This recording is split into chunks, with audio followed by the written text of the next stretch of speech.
be right with you, fight fans. How you doing tonight? Let me know where you're watching from. What's up, fight fans? And we are back at it with another edition here at Round One Sports TV. I am your host, Edwin, and we have a lot of top stories going on in boxing. As you start joining the live stream, let me know where you're tuning in from, what city, what town, rep your city. Let me know where you're watching, and we're all boxing fans, so I'm eager to know. So there's a lot of things going on in boxing right now, and I'm just gonna quickly right here twist me up some old good-fashioned tobacco, and we're going to get to talking because this is going to be a chill night because we've entered one of those periods in boxing where a lot of things are taking place, but at the same time, nothing's taking place. And I find that everybody just seems to be wanting to talk about the same old topics. The needle hasn't moved in topic conversations throughout boxing in the last, I believe, 2 to 3 weeks.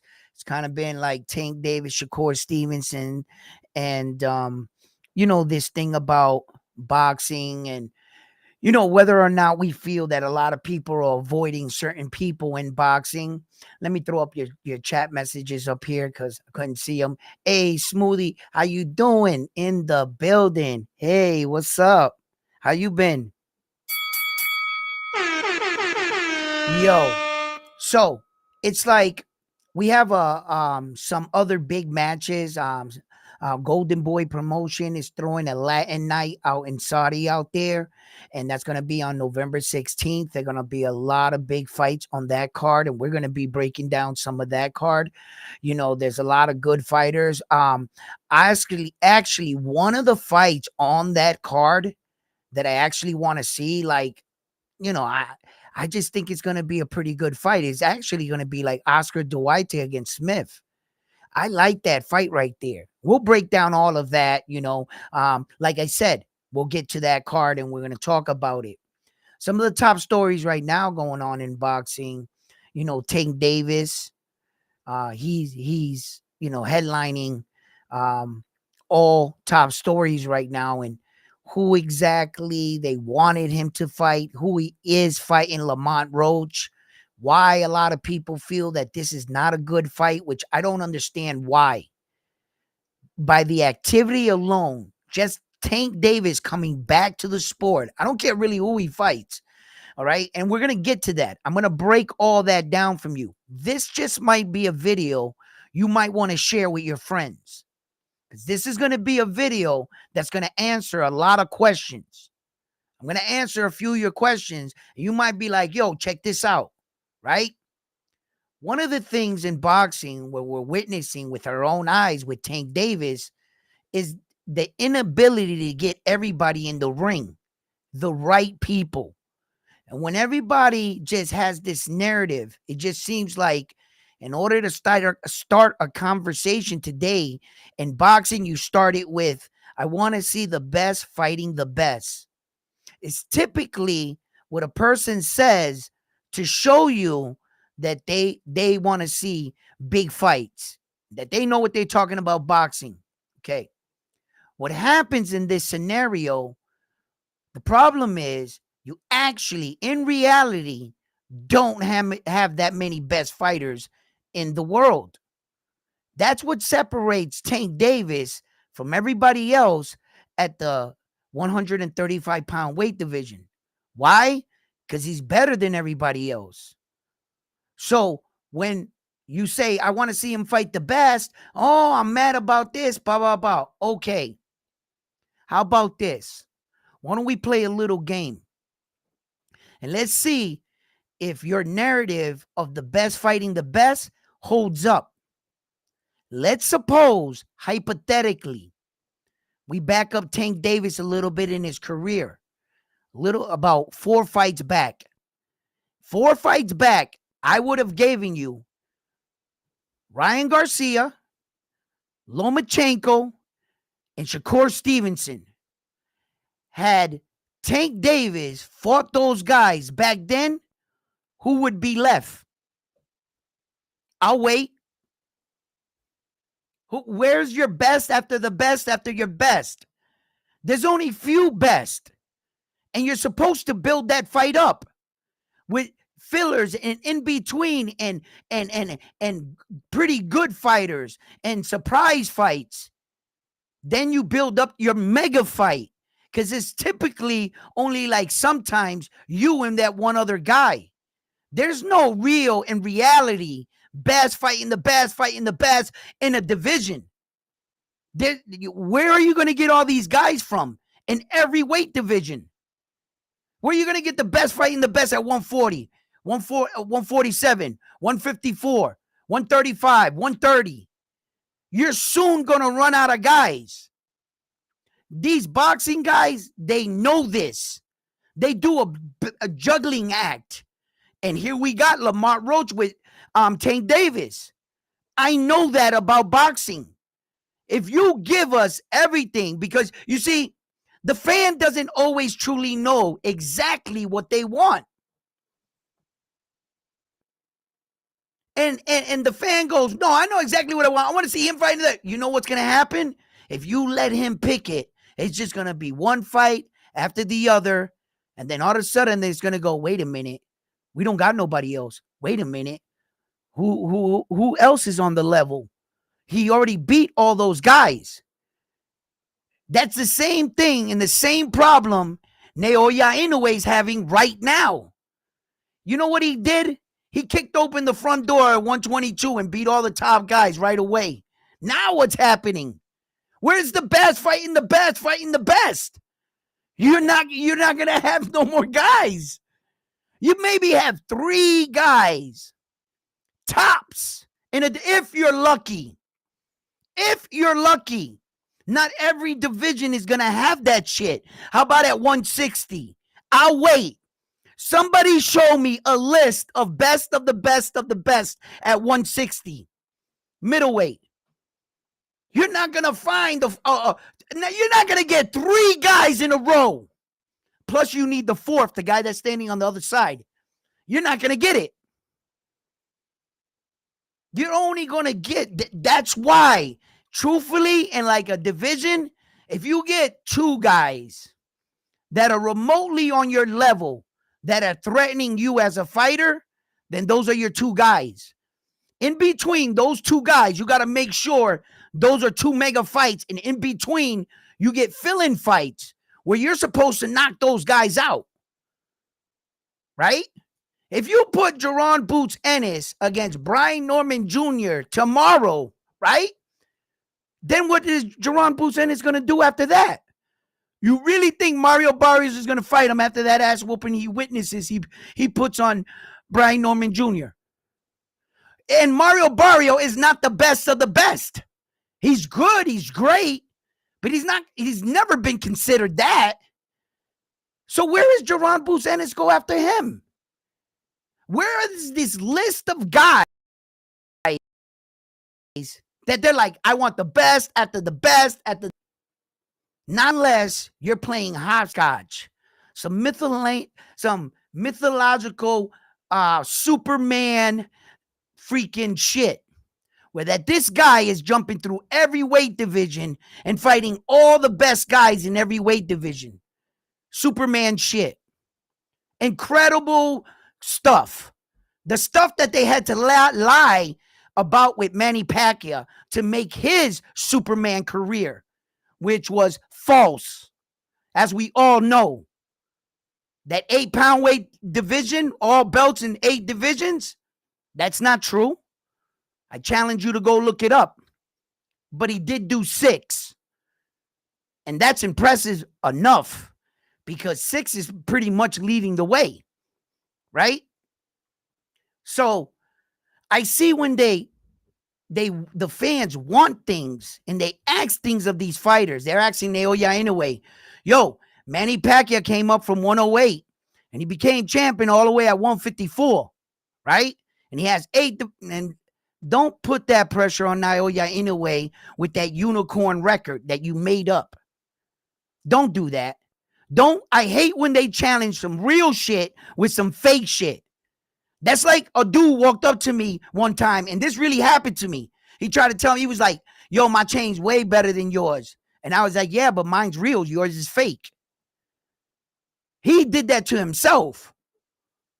Don't put fake shit against real shit because I'm going to call you out on it. Don't put the pressure of Manny Pacquiao's record against Naoya Inoue when his record's in question 1,000%. That phony record they put up of 8 divisions. And I'm like, come on, bro. You can't do that. You can't expect him to do something he actually never did. Yes, Manny Pacquiao fought in 8 divisions. Yes, he did. He did do some Superman shit like that. I got to admit that. But he didn't win a world title in every 8 division. No, he won a secondary belt or an interim or the Ring magazine. Unfortunately, I don't make the rules. The Hall of Fame does. They don't acknowledge secondary or the Ring. They give you credit for it and they'll acknowledge you, but you're not going to go down at the end of the day as an 8. It's just not going to happen. Why do you think Manny Pacquiao is not in the Hall of Fame yet? His record's going to hit the wall, man. And like, that's what I hate about some of these things and these narratives, man. It's kind of like when WWF, when I was watching, it was called the WWF, not the WWE. I'm really showing my age today, right? And I found out it was fake, man. That shit hurt me. Some of these narratives that these boxing channels and top boxing channels like ESPN, the worldwide leader in sports, sometimes put out these stories, and you guys heard them for yourself. And if you're a hardcore fan and you were just like me and you went down the rabbit hole after Manny Pacquiao's record and you looked up all his belts just like I did, just to shut the other guy up, because I was like, no, you're wrong. He is in 8 division. You're wrong. I'm right. And I went and I couldn't, my heart was broken when I found out the truth. I was confronted with the truth. I'm looking at it right there. And man, I put that down. I went on another site. I looked it up it was right there again. I was like, fuck. I went to Wikipedia even has them down as the lie. If you go Wikipedia, Manny, they got 8 division world champion on Wikipedia, just like they have Naoya Inoue's kid brother older than him on Wikipedia. So it goes to show Wikipedia's facts are not always correct, and they can be bought for a little bit of extra lines. It depends who's paying them to write the story. See what I'm saying? But at the end of the day, Wikipedia, a lot of these sites, it doesn't matter. It's exactly who tallies the numbers. And the people in boxing that are responsible for your career, people like the Hall of Fame, that tally up your resume, your real resume, bro, they're going to go through your shit like they're going to be like, nope, we don't accept this. Nope, not this. Nope, not that. Nope, no WBA, no junior freaking international continental project champion. Nah, none of that shit counts. You got to have real world titles. Then once we separate your real world titles from the real divisions you were in, now let's see what awards and secondary belts you got. Now, right next to all your list of real shit, they're going to give you acknowledgement. There's going to be an asterisk next to the belt, and it's going to specify interim, secondary. It's going to specify it. It's going to claim it. That's what happened with Manny Pacquiao with me. He didn't have 8 real world championships. That fucked me up. I was pissed. Yo, Max Callahan, I was calling all kinds of names. Yo, because Max Callahan was the one that broke the story, bro. And he's smart as hell. Yo, there was some dudes I looked up in boxing as reporters. I gotta admit, Max Callahan is one smart, educated. Yo, I would never claim to know as much as that man. He probably forgot more about boxing than I know, if I'm being honest. And that's being brutally honest. That's giving credit where credit is due. But unfortunately, he was at a job. And he has to read whatever stories they give him, whatever they tell him to read off that prompt monitor. I know sometime when he was reporting some of these things and some of these angles, he must have been hurt by it. But that paycheck, man, I tell you, that, what you want me to say? Where, what monitor? I look into this camera. Yep. Thank you for tuning in to boxing. Bullshit on horizon. Yo, that kind of money, man. It was just like you couldn't say no. And I don't blame him. I don't blame him. But when I did my due diligence and I did my own homework, I came to reality. But I was quickly over it. You know why I was quickly over it? Because still, at the end of the day, Manny Pacquiao has 6 divisions. He's with Oscar De La Hoya. He beat Mayweather. Mayweather got 5. You see, so he was still fucking great. You can't, so, I understand why they did it, because his popularity and he was so big, like the Beatles and shit. They had to boost up his fucking, his credentials. I get it. Show business. Boxing can get away with that shit, but you can't get away with that in the NBA. Man, if you was to wake up and be like, LeBron James got 8 rings, the internet would go in an uproar. Yo, it would crash. But you can do that kind of shit in boxing and you can get away with it. Look how long they got away with it. They still ain't answered for that, because Manny's still allegedly boxing. So he ain't retired. You know what I mean?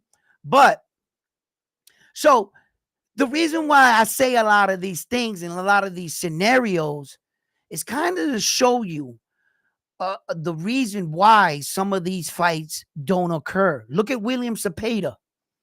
William Cepeda is the number 1 for all 4 major sanctioning bodies, meaning the WBC, the IBF, WBA, and the WBO, right? He legitimately can challenge any champion, right? And let's make this very clear. Not in all boxing belts, rule structures do not function the same. Meaning, there's a ranking system in the IBF that they follow. There's kind of a ranking system in the other 3, but the WBC has a 32 board member, and they elect who they deem worthy to fight for their belts. It's not like a legitimate ranking system. Okay? So in some organizations, you can put in to be the mandatory, and it's up to the organization to enforce the rules on the champion. Now, David the Monster Benavidez was the mandatory to Saul through the WBC for quite some times, and the WBO. He honored his IBF and WBA. And they didn't enforce it. That's kind of up to the 32 board members. The IBF runs on a system where the next man up, we don't care what you're doing. Oh, you got a rematch? Guess what? That's your business. The IBF didn't sign up for the rematch. We got a schedule. He's next in line. Are you going to fight him? Yes or no? Thank you very day. Have a nice day. We're taking our belt. Right? That's how that goes. So when the confusion comes in that this guy is the number 1 contender, he's already the mandatory. That's not true. That is not true. In some instance, in order to be a mandatory, they say you got to fill out the paperwork, right? The WBC informs the person he's the mandatory. No paperwork. 32 board members elected, and they deemed you're the mandatory. There's no paperwork needed to be filed. The WBO, right, is the only belt out of all 4 of them you can't simultaneously hold. There's no champion in history that had the WBO at 135 and the WBO at 140. The minute he wins the one at 40, they strip the one. You can't do that. There's been multiple fighters that had a WBA world title at 130 and a WBA world title at 135 simultaneously. And they held both belts in both divisions. That's been done before. It's been done with the WBC. It's been done with the IBF, but never with the WBO. That'll never happen. You see? So I'm explaining that everything doesn't work the same way. So when you're getting these fights and not getting these fights, just like they're like, oh, I don't want to see Tank Davis fighting Lamont Roach. Really? Had Shakur Stevenson signed to fight Tank Davis, guess what? Shakur Stevenson broke his hand. We wouldn't be getting that fight anyway. Then they would be saying there's 100% chance that they would say Shakur Stevenson faked the injury to get out of the Tank Davis fight. 100% they would say that about him. You see? Manny Pacquiao was an 8 division world champion. Nah, Papi, I'm sorry, New York City. I woke up from Christmas too. I rather accept the truth than the lie that they told me. You know, I did my due diligence, and I went down there and I looked it up. I was so mad, man. I was so mad because I wanted Manny Pacquiao to be an 8 division world champion, because that's Superman shit. That he would have been the first human in history to ever do something like that. There's been no man in history that's legitimately you would be considered Superman. Because to do that or even get there, it's kind of like surpassing Tom Brady and winning Super Bowl rings. That a guy pops up and has 10 Super Bowl rings. And you're like, fuck, 10 Super Bowl rings. And you're like, well, let me go look up all 10 Super Bowls so I can make a story on it. That's exactly what happened to me. I got receipts. I got videos on my channel. If you go all the way down, I got the chart up. I broke it all down when my little heart was broken. Yeah, man. Manny Pacquiao is my dude, man. And he was like my hero for that. I was like, if no other man in the world could do that, right? That's like a man just standing still and doing a triple axel backflip, right? With no speed, just right? If there's no one else in the world that can do a feat, that's what makes you unique. And that was in my claim. I'm guilty for mad years telling people, Manny Pacquiao's an 8 division world champ. Hell yeah. Look at Max Cannon say it. This guy say it. Nah, you can't argue with me. And then calmly, somebody challenged me to just look up his record. He said, did you ever bother to look at his record? I was like, no. He was like, well, why don't you just look up his boxing record and all his belts yourself? It's not a secret. It's online. Anyone can look it up. I was like, all right. I went and I looked it up. Bro, listen, I was pulling my hair out like this. I was counting the belts 4 and 5 times over. Now, like, no, wait a minute. 1, 2, 3 division, 4 division, 5. I was like, I can never get to 8. No matter how I laid them out, I was like, what the fuck? And I was like, wait a minute. He did fight in this division, 126, a catch weight division here, this, that. And I kept adding them. It's just that the divisions they were saying he was a world champion, he ain't had no belt. He had like a Ringside magazine and a WBC silver. What the fuck is a WBC silver? WBC gold, WBC intercontinental. Those are not world championships. The WBC super is the big belt. You got to get those kind of belts. You can't get the Lake Erie, Mount Wachusett WBC title of the world and just say it's a belt because I have it. You know, that sounds cute and honorable. Like, yeah, you know, Prince Ali Sheik owns Ringside magazine now, right? Is the Ringside magazine now a better world title? Fuck no. Hell no. You pay no sanctioning fees to the ringside. Nobody backs it. Nobody in history, no organization has ever backed the Ringside magazine. It's always been a trophy you put around your waist. We all knew that. The Lineal belt, there's not even a real belt for the Lineal belt. It's a trophy. You guys know that, right? And it's like the same situation where they said, oh,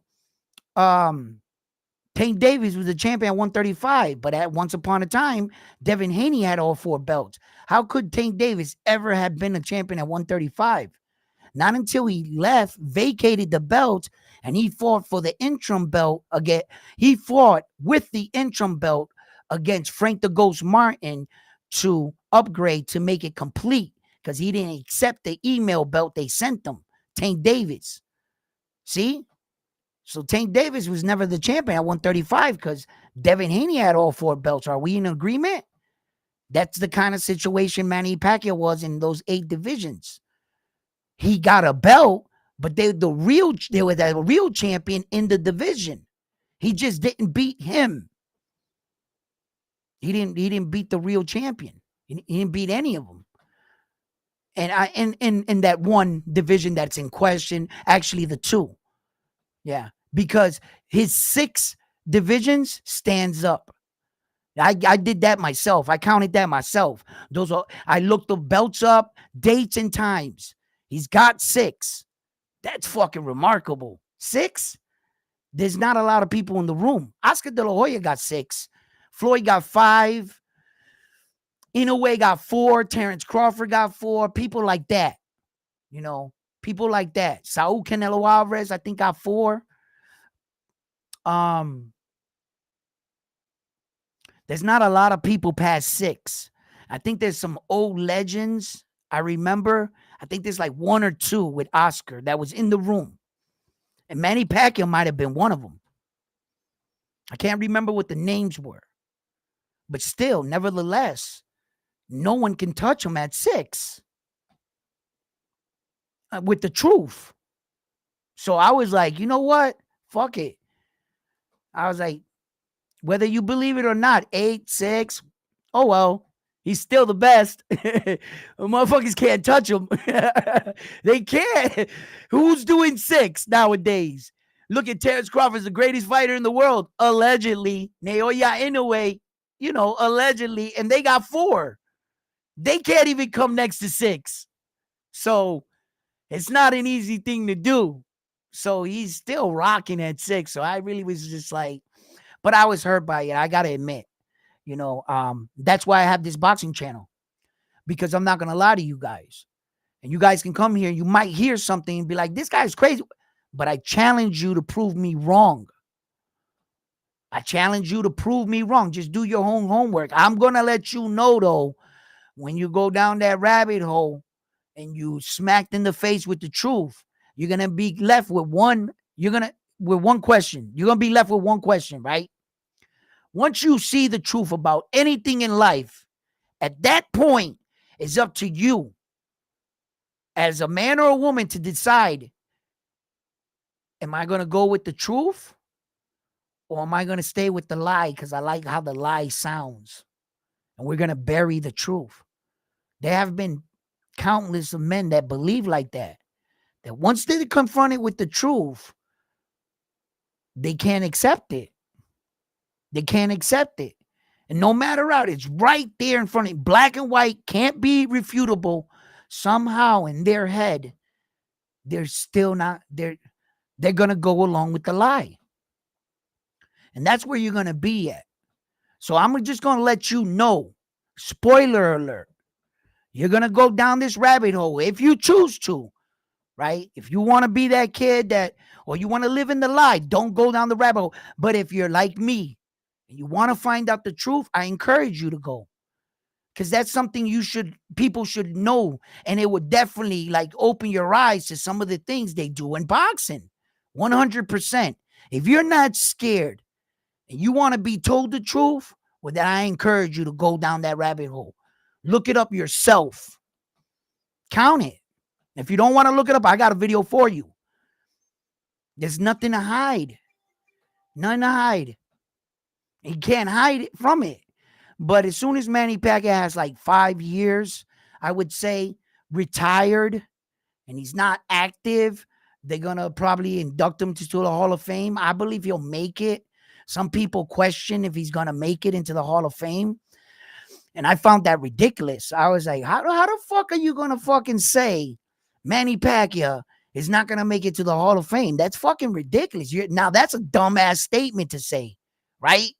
Right? Because on 6 divisions alone, he's making it. I don't want to hear that. He's gonna make it, right? And then the guy goes once again to me.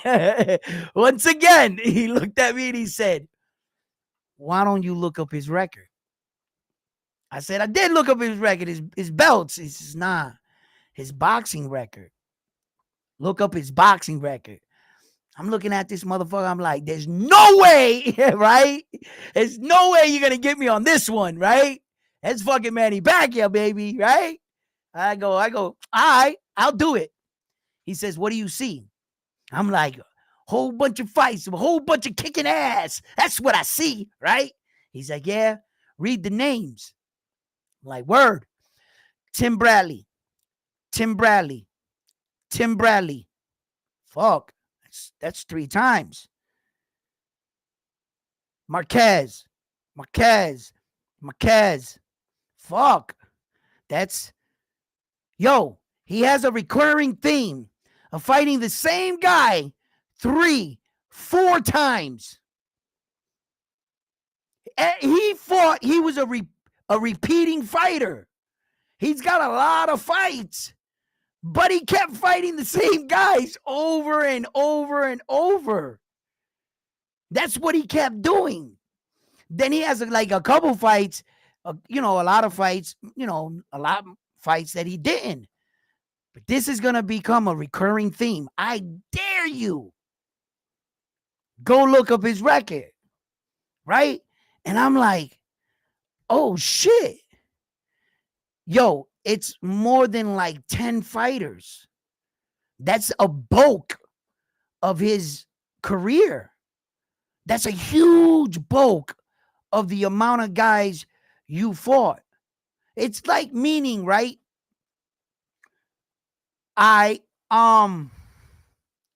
It's like saying Tom Brady went to the Super Bowl 3 times, right? Sorry. Tom Brady went to the Super Bowl 10 times. He lost 3 times. But in actuality, he only lost to 2 teams. Why? Because the Giants beat him twice. That's the same fucking team. You can only count the Giants one as a team. They beat him twice, but it's the same team. Do you understand? So, although he lost 3 Super Bowls, he only lost to 2 teams. Right? Although he has a lot of fights, he fought the same guy 3 times, 4 times, 3 times, 3 times. And that shit added up. I was like 30 some fucking fights, bro. I was like, damn, bro. And then when you break down his career, the names get smaller because I can only count Tim Bradley once. He might have fought Tim Bradley 3 times. He might have fought this guy 3 times, 4 times. This guy another 3 times, right? But they're named. They're only one person. Like when Deontay Wilder was in that similar situation where he lost 3 times to who? Tyson Fury. Technically, you had 3 losses on your record, but only one man on the planet beat you. It was the same man that beat you, but it's not 3 different names. It's only Tyson Fury. So technically, up until that point, Deontay Wilder only lost to Tyson Fury.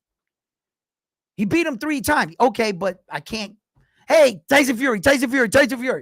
You don't change as a person. So when I saw that and then his list of names, the fucking list actually shrunk dramatically. Yeah. And See, these people in the Hall of Fame take that shit serious. They're gonna tally that shit up. They're gonna clearly see they're professionals. They've been dealing with every fucking every person, an inductee that they thought was worthy. The Hall of Fame gotta declare you worthy. What did you do? Yo, they're gonna go through his record, but he's still gonna make it. There's no fucking way that man doesn't make it in the Hall of Fame on the first time. Manny, he's walking. I don't give a fuck what they say about all this shit. The A, it doesn't matter. He got 6. He fought a repeating. So what? He still got a whole bunch of, and all those fighters that he beat. So tally that shit up and hurry the fuck up too, because he ain't been in there. He needs to get in. Hurry up, because don't stall, because you still can't count him out. There's no fucking way he's not gonna make it. I hear these guys' argument. I hear it, right?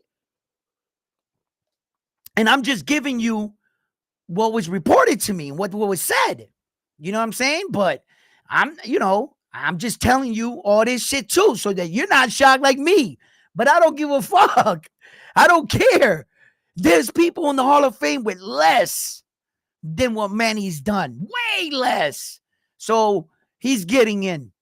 Where they place him among the men inside there, that's going to be an interesting conversation. Now, that right there, I'm a little nervous for that. Where they're going to put my boy at. Because I got to admit, Manny gave us too many fucking wow moments. He was like that little engine that could. He was just like so exciting, and he was just like a little dude. I don't know. He had like that charisma about him, and he gave us way too much blood to the fighting world, for them to like fuck with him like this. I get it. The truth is the truth. I get it. Okay, and I'm building my channel on the truth. I'm just not gonna be spreading these lies, and I could deal with the lie. I could deal with it. I could deal with the truth too. I'm not gonna run from it. I'm not gonna shy away. But I'm also gonna point out also the truth, and the truth is he's gonna make it. He's not in the Hall of Fame because of the fact that he hasn't technically retired. And until you have to give like 3 to 5 years, like with retired, because they know boxers are crazy. They know boxers will wake up one day and be Mike Tyson and Jake Paul. They know that. That's why they want the fighter to retire for a long time. It's not the same thing like Tom Brady, right? Where that the NFL has like a 5-year waiting period, right? Where that they induct you into the Hall of Fame.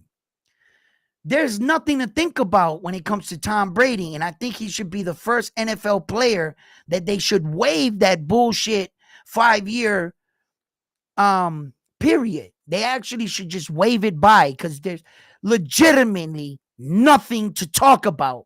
In fact, I was under the assumption that you should just build another building on the side of the Hall of Fame and just call it the Brady Wing and put all his accolades and awards in it and charge a separate fee. You'll be able, the Brady Wing. Bro, there's just nothing to talk about when it comes to a man like Tom Brady. Like, he's probably going to go down as a 100%, everybody on the board. Nobody's going to say no. He is legitimately the face of the NFL for all that shit he did. So, like, in cases like that, I'd be like, okay. But in boxing and in every other sport, you have to wait. Then one day you're on your couch, you get that phone call, or they sneak up on you with the gold jacket or something. And that must be so refreshing, right? Like, that's got to be everything. That moment is when, like, I would love to think that everything just caved in on me. Maybe they catch me in a weird time and and I don't get to embrace it, or I don't feel the moment. I would hate for that to happen, but I would love that as soon as they put that gold or green jacket on me, they're acknowledging my body of work and whatever profession I was in. These are the men and women that are saying you were among the best at whatever sport you did. At that very moment, like everything would just, I think everything would flood me, you know. Um, some of these, men and women, you can argue about their titles, their divisions. Nevertheless, everyone from even the man that didn't make it into the Hall of Fame, they're all legends in my eyes. Every one of them. From the man that never won a fight, went in there 10-0, got knocked out 10 times. You're a legend, my man. You're a legend in my eyes. These men and women lace it up every day and they go out there and they fight. They bring us blood. They bring us action. you know. And as a fighter, not everybody was born with God-given talent or the ability to fight. Doesn't mean they don't know what they're watching. If they could pull off what they were thinking, they'd be ninjas. But not everybody was blessed with that. And for the men and women that are blessed with the ability to think it and do it, and then actually go in there and perform it, hats off to you. Because there's a lot of people that are fans, participant, coaches, cut man, referee, ring announcer, ring judges. Maybe the referee never laced it up, but I know some referees that are real staples in the sport of boxing. And standing in front of me, I would never let you disrespect them. No, just for the contribution that they did to the sport of boxing. Yes. A lot of these fights right now we have going on, it's not because technically someone's ducking the other person. There's nobody else that Subriel Matias, I guess, can get him to fight him. My man sent me a text the other night, Bam Bam, and I apologize for not texting you back, but the missus called and she got my attention first. So I didn't have a chance to like look at the name, but anyway, I still didn't recognize it. So I go in Box Record and I put in the name you said. What was the name again? It doesn't matter because there's 9 of them in the sport of boxing. There's 2 Mexican, I think 2 American dudes. Bro, there's like 9 dudes with the same exact name in boxing. I was like, who the hell are you talking about? I clicked like on 4 of them. The first 3 didn't even have pictures. He was like 2-0. One was like 3-0. They didn't even have pictures. So I was just like, man, I'm not about to look this dude up right now. So I just bounced. And it just goes to show you that, look, they were saying Devin Haney was supposed to fight who? Liam Paro. Now I'm hearing Liam Paro is going to fight Richard Hitchison. Now I'm like, what? You see, this is what happens in the sport. It's very common. Not all these fighters are quick to fight. William Cepeda ducked the champions, in my opinion, so long that he became the number 1 contender across the board. How the hell do you do that? How do you become the number 1 guy in every major sanctioning body and you've never fought for a world title? How do you do that? How do you become at one point you're already the mandatory at the WB. He didn't simultaneously become the number 1 for all of them. No, he kept fighting guys. He kept moving up in this ranking, that ranking, this one. But you never challenged for none of the. So William Cepeda, I think after this fight, he's going to fight an in-house fight, the WBO champion. Baranchyk. That's what I'm hearing. That's subject to change.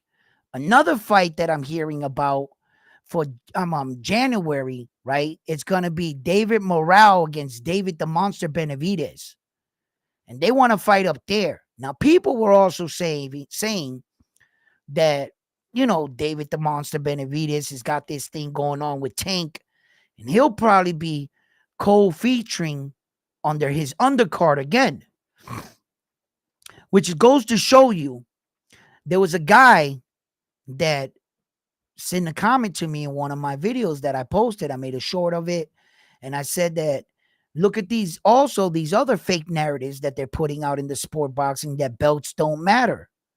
And I said, really? Belts don't matter? Who the fuck lied to you?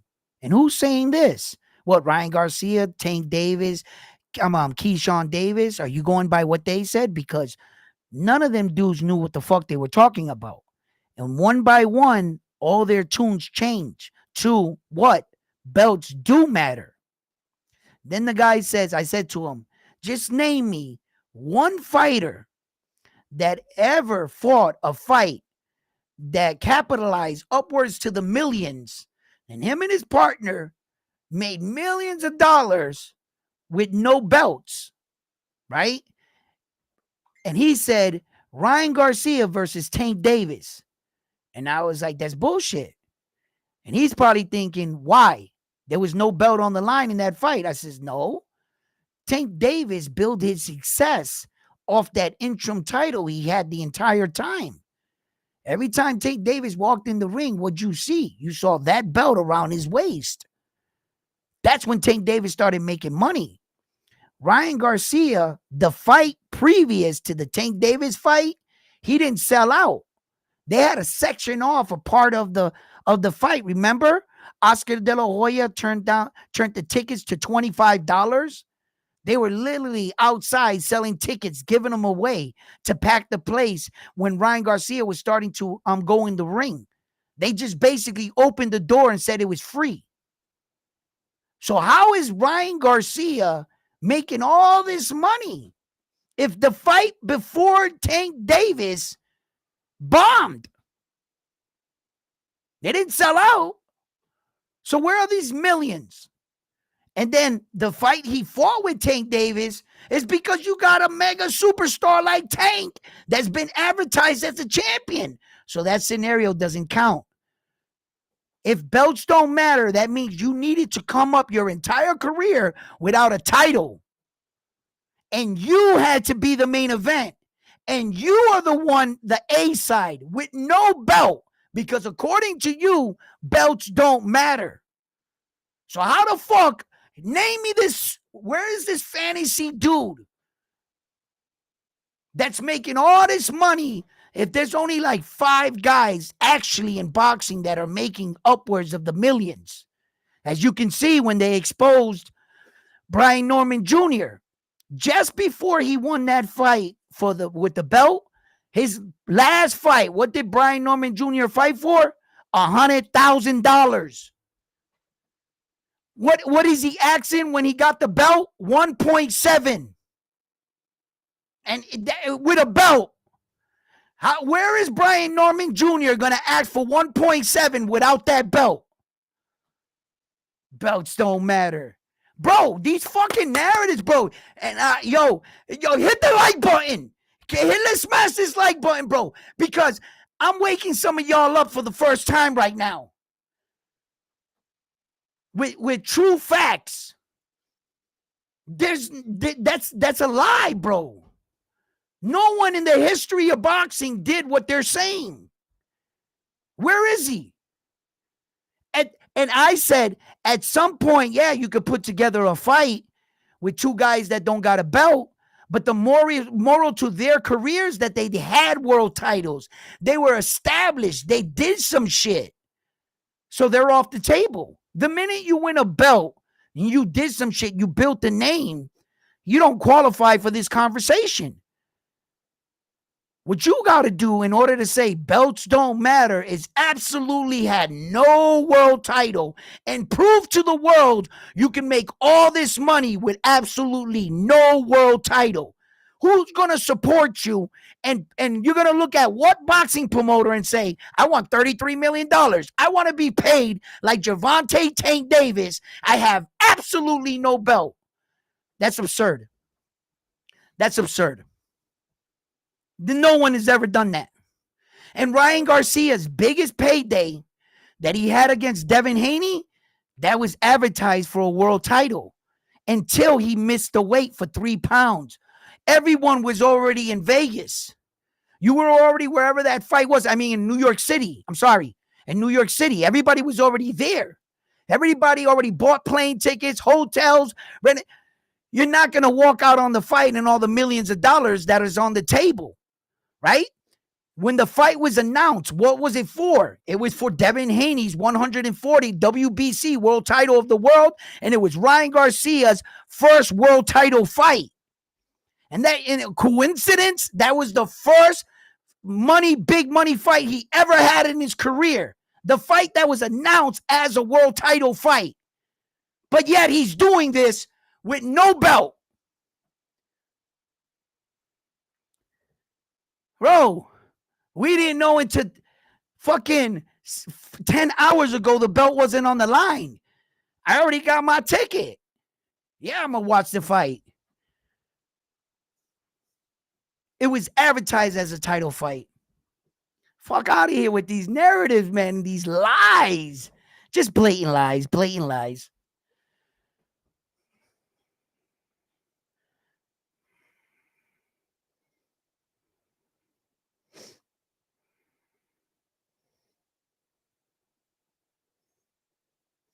The man who beats the man and is earned not given. It's a very interesting statement. But that's opinionated. Exactly what you wrote. It's something that the people deem. It's not something that the Hall of Fame recognizes. The people don't write the Hall of Fame's records. Exactly what you said, if word for word, line for line, it's exactly what you're saying. That's if in every weight division, there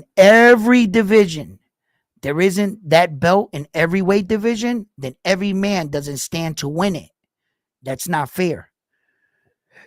If everybody can't fall in that same situation, like if I can't wake up tomorrow and say I want to compete for that type of belt, if I never become the number 2 guy or the number 1 guy, now you're telling me I don't have an opportunity of winning that belt? It's not fair. It's given in recognition to the top guys for these certain fights that they participate in. Am I right? Okay. It's not a world title. It's an award. Exactly what you said. It is given to the fighter for what? That is an award. It's not a belt.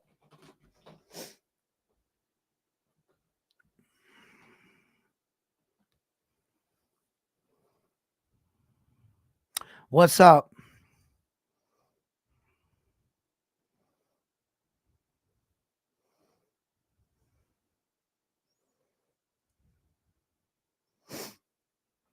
Yes. WBA, WBO, WBC, and the IBF are the major world champion, the titles, organizations, in other words. Those are the organizations that the fighters enroll into, and you pay sanctioning fees, meaning if I was a fighter and I was coming up, what makes me a prospect is that I haven't entered really in any of the organizations. Now, being a contender, I notified the IBF, I would like to start competing for your belt and put my name under your ranking system. Now I start paying sanctioning fees to their organization, and the fighters now I'm more likely to get that fight because he's under the same organization and I'm under it. We're going for the IBF, so we're going to clash. The IBF makes sure that happens. I'm the number 2, the number 3. They got a system, and then we move up the ladder. And then we finally compete for the belt. That's how that goes. But if I was the number, right? And it's like Gervonta Davis' situation. They went to the number 1 guy. He didn't want the fight, Loma. They went to the number 2 guy, Shakur. I don't know. He was getting hemorrhoid surgery. I don't know. They went to the number 3 guy, William Cepeda. He was having a baby. They went to the number 4 guy, you see? And somebody finally said yes. You see? So when they're going down the line, let's say, and Lamont Roach wasn't in their division. He moved up, but he was a 4/5 strong option because he's a champion and in another division, and he's a better name and a champion than who was left. Like I was talking to you guys about, you want to see the best fighting the best.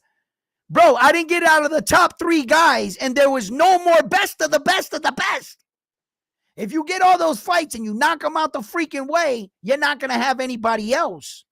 All you're going to have is prospects that you're going to say that your guy beat, and they're going to say he was too young, too early, or whatever. See?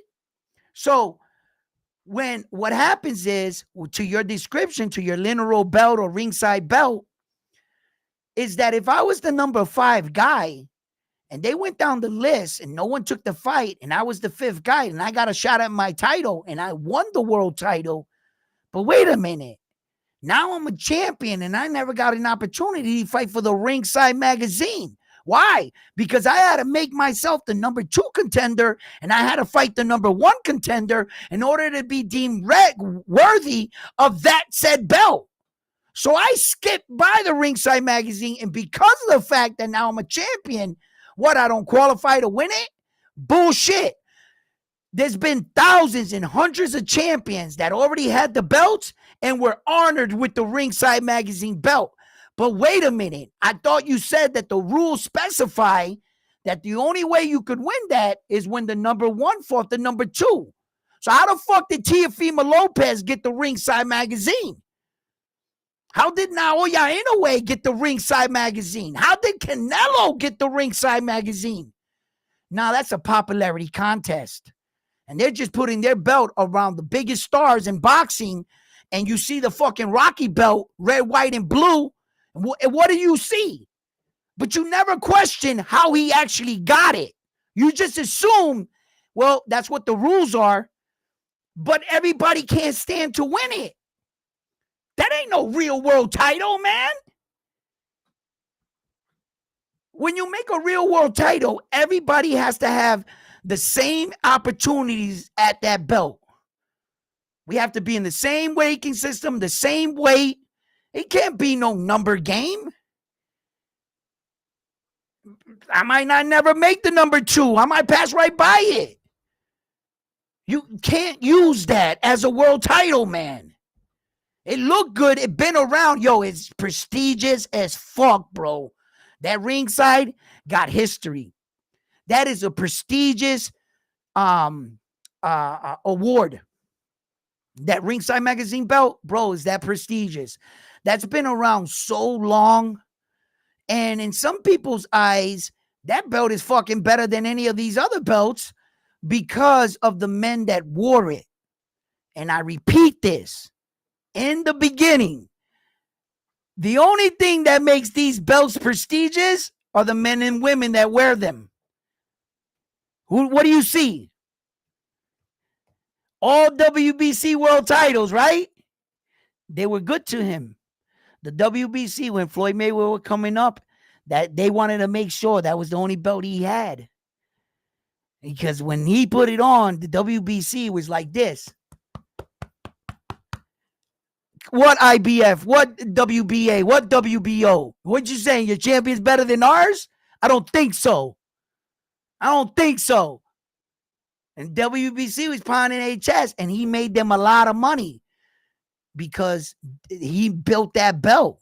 Whatever belt Mike Tyson had on at the time, Larry Holmes made that WBO a fucking big belt too. There were a lot of men that had different belts, and fucking the IBF. And fucking, it was the men and women that wear them. When you saw fighters like Muhammad Ali with the Ringside magazine, or like some of those way throwback fighters, and they had that ringside. That's why you fight so vigorously for the Ringside magazine and the respect that it should be given. And it should be given respect. That is a fucking prestigious title. I mean, a belt award. It's a prestigious award, man. And it's been around for a long time. That part of the belt, the historical factor about the belt, where it came from, how long it's been, I don't debate that. That's rock solid. It's in boxing. I don't think it's ever going to go away. I don't think you should take it away. I like the belt itself, but I'm just not going to feed you and, lie to you and be like, no, you can count that. That's a real world title. No, I can't do that. If the Hall of Fame doesn't count it, I can't count it. Like I said, they're going to give you acknowledgement for it. They're just not going to count it as a world title. I don't know how many times I've been down to the Hall of Fame and I was confronted with this very issue on the wall watching greats. No, they're going to say this is what it is. This is what it. And when Manny Pacquiao retires and you stand in line and you buy your boxing ticket up there all the way in the far corner of the New York City at the Boxing Hall of Fame, and you get there to that little ass town and you get in line and they finally elect Manny Pacquiao. On that day, on that night, I hope you remember me. I hope you remember me as the person that tried to prepare you, not as an asshole for telling you the truth. No. Why is it sometimes the person that told you the truth turns out to be the asshole? Why? Because I'm not lying? Why? Because I asked you to look it up yourself? Why? Because you want to block out everything and go, oh, no, I don't hear you. I don't hear you. That's real immature. You're just choosing to stay with the lie. You know what I'm saying? And so once like situations like this, and a lot of the situations I brought up to you tonight, that's why I do this. I do this so that they don't get away with this anymore. So that you're not me. So you don't turn out to be me. That guy in the freaking, the barber shop or the bar yelling, he's in 8th division. I know it. And this and that. I watch my favorite boxing channel and he tells me this and that. And I know it to be a fact. And somebody hits you with the facts. And then you're stuttering and what you're going to be left with is, no, the Ringside magazine's a real belt. No. You're going to have to fight that for him. And I'm going to tell you something right now. Here's the little problem with your little scenario by accepting the Ringside magazine as a belt or any of Manny Pacquiao's secondary interim belts. This is what will happen. This is why you cannot do it. If you do it for him, you got to do it for everybody else. You would have to rewrite the entire boxing history books. That all of a sudden there's going to be like 150,000 fighters that just upgraded to ridiculous divisions amounts. It's probably going to be a guy there with like 13 divisions. He's probably going to end up passing Manny Pacquiao. Right? Some dude, like there's always a Bill Russell in boxing. You just don't know about him. But he's there. I guarantee it. And if you do it for Manny Pacquiao and you count all those belts for him, you would have to do it for everybody else. I can't accept that.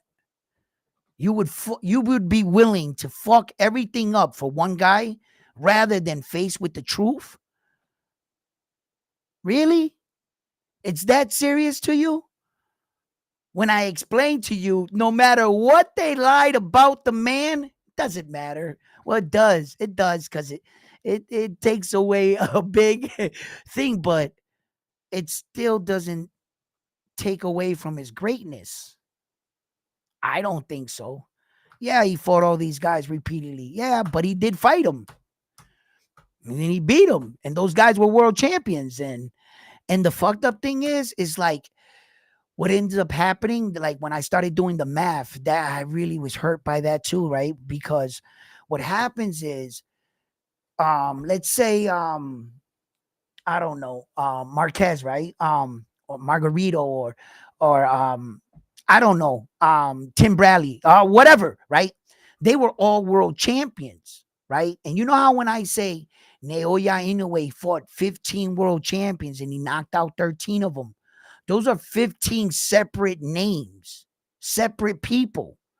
I can't count Tim Bradley 4 times, 3 times as he being like, those are 3 world champions he fought. No, that was just 1 world champion he fought. He had the same name. When you start doing that, the lie that they said that he had about championship fights, the amount of them, yo, that number almost dwindles because all those guys only get counted as one. He might have fought him a lot of times a piece, but they're still just that same guy, man. And yo, that number shrank. I stopped right there. I stopped.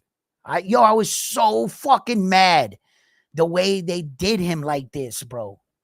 I was so mad. And it was because of his popularity out there in the Philippines, and he started getting knocked out. And like, but when he would go to the Philippines, his market was so huge. It was like waves and waves and waves of people into the eye. Like he had some Beetlejuice, Michael Jackson shit going on as far as went in popularity. Then they started seeing that shit was taking off in America. And it was just like these big, they was like, yo, we got to do something. He keeps getting knocked out. Oh shit, make up a story. He's 8 division. He actually fought in 8 divisions. We could attach these belts to it. There's our story. Bam. And legitimately, right? Legitimately. Okay, there's like 2 phony below, like really phony baloney belts, right? That I looked up. And I know you're gonna find this out too. And I'm gonna be like, I agree. Where that there was a fight that he had. I think it was for the WBC gold or silver. No, it was a diamond, right? See all the names they have for all these phony baloney belts? It was, in fact, the diamond belt, I think it was, right? Where that neither of the guys were champion, right?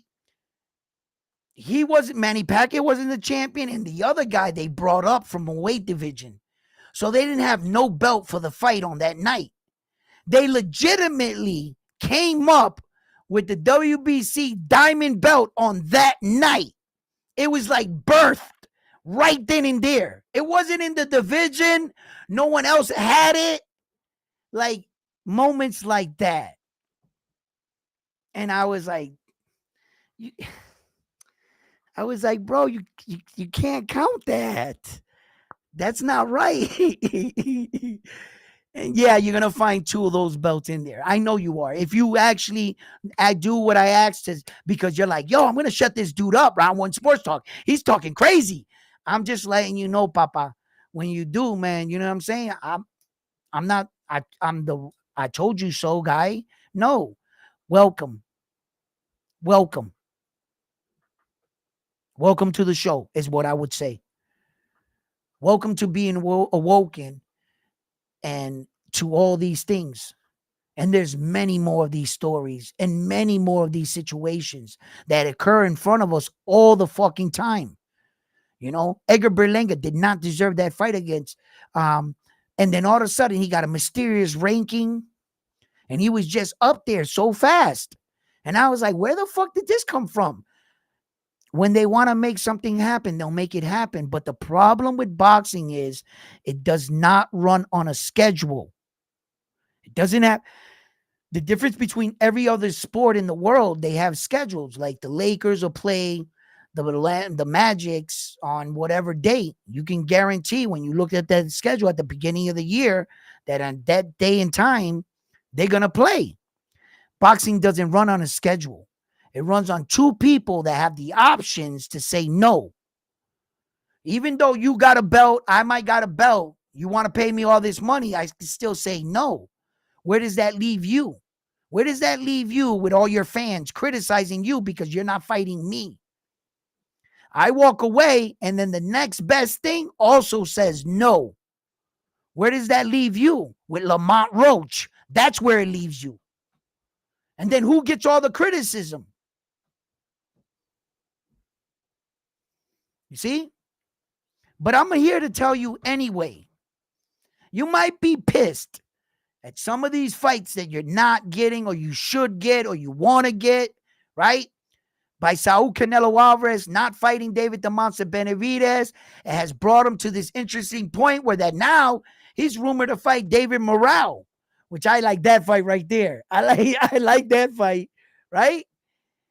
That's gonna be a good one if that one pops off, right? October, we got a lot of big fights. October 12th, October 13th, October 14th, October 19th, and we have some other fights in the beginning of October as well. But to tell you the truth, a lot of these fights are not these guys' fault. They're really not. No. You know, let me see.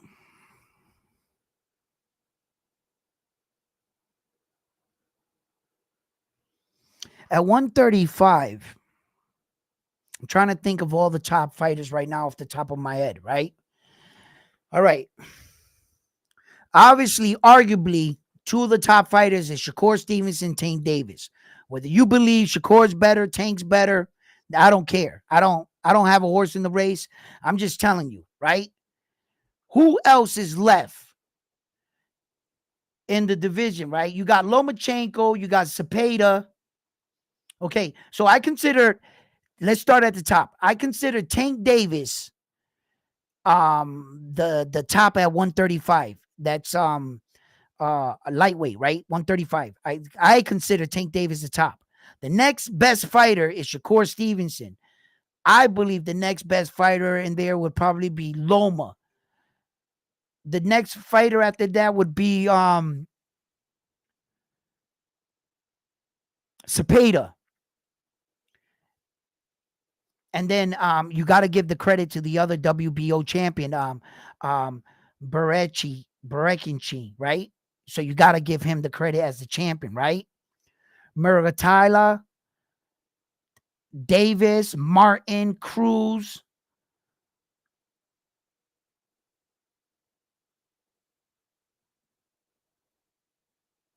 Those are probably the top guys I can think of at 135 at the top of my head right now. Kind of having like a brain fart. I don't know if I'm missing anybody. Well,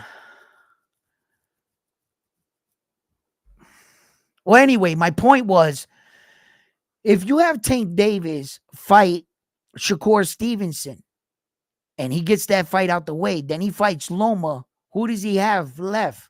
Zepeda? Zepeda didn't have the confidence to move up and challenge any of the champions. He's not even giving me the vibes he could beat Tank Davis.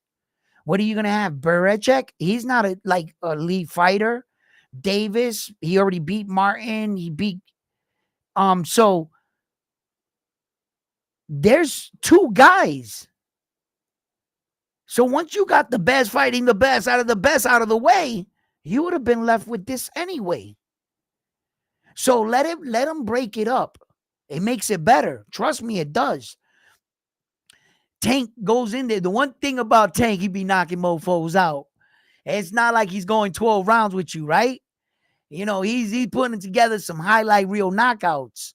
So that's the good thing about him. The activity of him plus the knockouts, I can fuck with that. But if you're not fighting the best fighters we would like you to see, and then you're fighting these below average guys that we think that you should be knocking out, and you're going 12 rounds to a decision, now you're pissing us off. You're not bringing us blood, you're not bringing us knockouts, and you're not fighting the guy we want you to fight. Everything about that whole scenario, we don't want it, right? Okay. But Tank, we might not want the guy, but we like the knockouts. We like the fucking activity, the blood, because he's bringing other things. See? So I'll take it. I'll take that Lamont Roach fight. And I know Lamont Roach and Tank Davis fought in the amateurs, so they know each other a little bit. And they might want to get backs on each other, right? So I know that if, look, when you're fighting, I'm trying to tell people there's no easy fight for Tank Davis. There's no cherry pick for Tank Davis anymore. There hasn't been. Any man that walks into that ring stands to take away everything he has on one night. The minute you get an opportunity to fight Tank Davis, those guys go in those gyms, you're going to get the best out of that person. I guarantee you. Tank Davis's fight is life changing. 100% life changing. The fight. It will change your career. You mean to tell me you think that guy's going to do what? Not show up and just let Tank knock him out so they can make memes about him so that his son, he could look at his son in the eye and say, I did my best. No, that guy's going to try to fucking knock Tank's head off of his shoulders. Everybody that comes in that ring against Tank Davis, whether you know his name or not, they're all going to try to take him out. He's if he is the highest paying athlete boxer right now we have today is Gervonta Tank Davis. Saul Canelo Alvarez, it's no secret he hasn't been hitting those numbers in his last few fights. He's merely been keeping on the title because of the capability that we all know, and he could generate the kind of money he can generate at any given time when he decides to give us the fights we actually want to see. You see? So we know what he can do. If he just decides he'll pass Gervonta Davis's numbers. Yes, he will. But as of right now, as the reality, Gervonta's made more money than him in this last fights. Yeah. So, but he really, the truth is the truth. Saul just, all he has to do is just say, I will fight David the Monster Benavidez. That's a wrap. That's a wrap. Gervonta won't make that kind of money. He don't got that dance partner. Shakur Stevenson, the problem is that Shakur hasn't been doing his part as a proper dancing partner. Shakur hasn't done his part. That's the problem. So if Shakur was winning better, more emphatically, like, then, you guys can bring both your fans. But Shakur, Devin Haney, those kind of guys, Devin Haney's up there 140. He'll never fight him again. But I was thinking as popularity, status and shit, and his name, like the guys that are struggling. And Shakur Stevens struggling right now. He's a little struggling. I think Loma might be a better fight. Shakur not coming off any losses because he's undefeated, but he's not really like knocking people out. Loma's coming off the stoppage win over George Camboza out there in Australia. I think it would look better for Tank. I think that the name Loma would help sell more, and Tank doesn't have to always carry the show on his shoulder, just like he had to do with Ryan Garcia. That was Tank Davis's card. That wasn't Ryan Garcia's card. That was a Tank fight, So, and then when Ryan Garcia got in the ring with Devin Haney, in fact, it actually became like a Ryan Garcia fight because of Devin Haney's stock dropping so fucking much. He's not really like knocking anybody out for that his star status, and Ryan's coming off some knockouts and facing adversity in fights, and everybody's like, come on, Ryan, you can do it. And he's got this appearance about him that, people are gravitate towards him.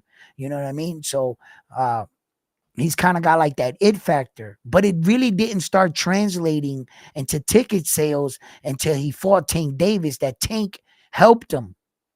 Had it not been for Tank, where does Ryan Garcia make all this money at? He doesn't. He doesn't. So, yeah.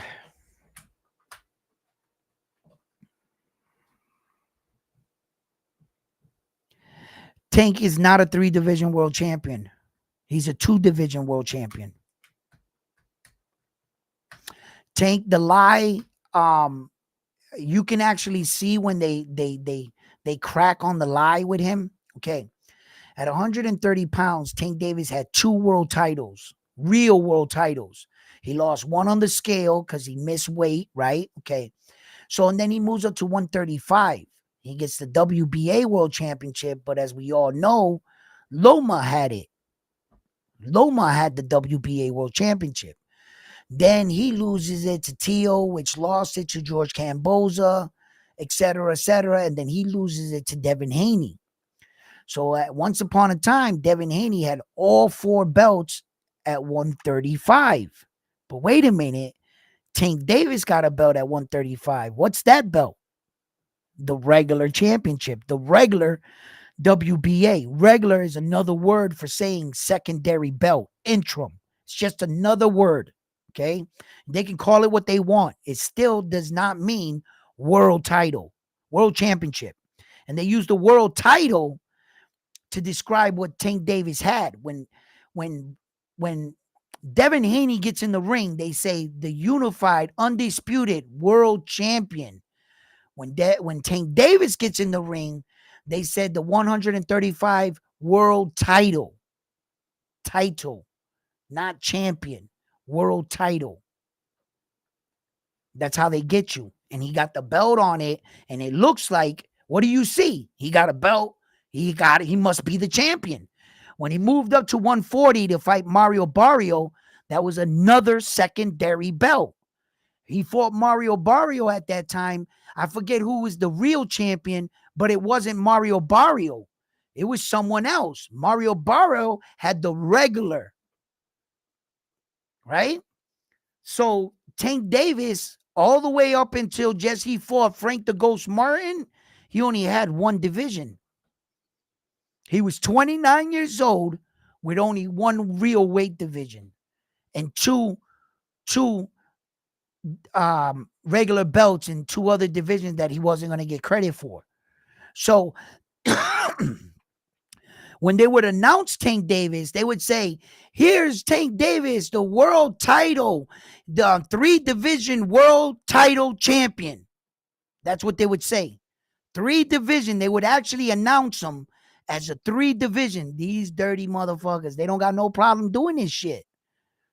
Because you would have to dispute and find that out. Does he have an interim? Is it a piece of a championship? Yes. So why isn't he the champion? So they have the right to announce him as a champion. They have the right to announce him as a 3-division world champion. Then if you ask them, then if they want to explain, then at that point, they won't lie. At that point, they would say, well, technically, he's this, but he's a 3-division regular interim champion. Is he not? And you'll have to say yes. They will say, okay, so we have the right to call him that. That's how that goes.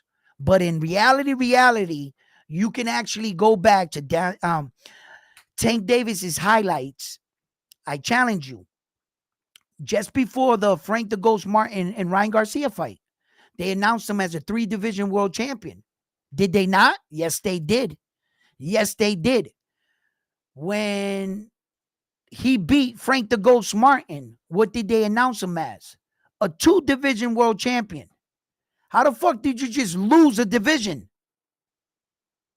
You just went down. You didn't go up. You just won a belt. And they said, and now a 2-time division world champion, Gervonta Tank Davis. You hear the commentator, not me saying this. At the Ryan Garcia fight, they announced him as a 3-division world champion. At the Frank the Ghost Martin, they announced him after he won as the now 2-division world. How'd you lose one? Because in actuality, the boxing world knew that was just for promotional reasons and that those other belts really didn't count. And this is that bullshit I be talking about. The people that actually make the belts, like the WBC, they don't recognize their own interim or secondary belt. They make it and give it out and get money for it. And when you ask them, hey, is that regular belt or the WBC Gold, Interim, Pacific, whatever, are those world titles? They'll go, no. Wait a minute. What's your real belt? WBC Super? But what? No. What matters? The WBC Super. They're saying it to you. You know why they'll say that? Because at the end of the day, they have to keep their belt prestigious. They're only gonna they don't even feel like they're lying. They're like, is it an interim belt? Yes. Did you fight for it? Yes. So what's the problem? Is it a piece of a championship? Yes. But as we all know, you're not the man until you beat the man. That's it. And that's how that shit goes, bro. So now ask yourself, is Gervonta a 3-division world champion? Go look it up. I'll be right here.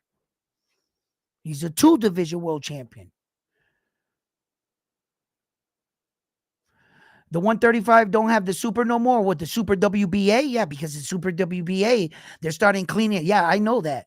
But I can't talk about that now and hold you to the status where they were at. I was talking about them being there. Yeah. So I understand there's a lot of rules being changed. And the WBA is adopting that 10-pound rehydration clause shit like the IBF has. That's always been a rule for the IBF, right? The way that fighters can get around that, and the reason why the IBF champion never likes to unify with anybody else, like Felix Trinidad. Felix Trinidad had only one belt, the IBF. He didn't like fighting for the WBA, WBC, WBO. He did. He got them in different weight divisions, right? But he liked the IBF because there's a way around the IBF's 10-pound rehydration clause. The minute you go to unify, it's not in effect. It cancels out. The WBC's rules cancel out the IBF rules, which you don't have to obey by that. But the IBF champion at that fight too is not obeyed by it neither. So he's free to do and gain and cut weight like any other fighter does for a world title. And that's what sucks. That's why IBF champions, unless you specify it in the contract, but there's a rule that says that once the belts come together, there's a set of ground rules. And they've already agreed to this through the course of years. That's why in unification fights, these guys don't have to obey by that 10-pound rehydration clause. You never hear it brought up. When Teofimo Lopez fought Lomachenko, did he have a 10-pound rehydration clause on that fight? No, because it was for all the belts, and those rules canceled out. But if you're only fighting for the IBF, you got to obey by that 10-pound rehydration clause. And that's what Felix Trinidad did. He kept everybody honest. Nope, you want my shot at my belt? You got to make the weight, just like I make the weight. And that's the way it went. Yeah.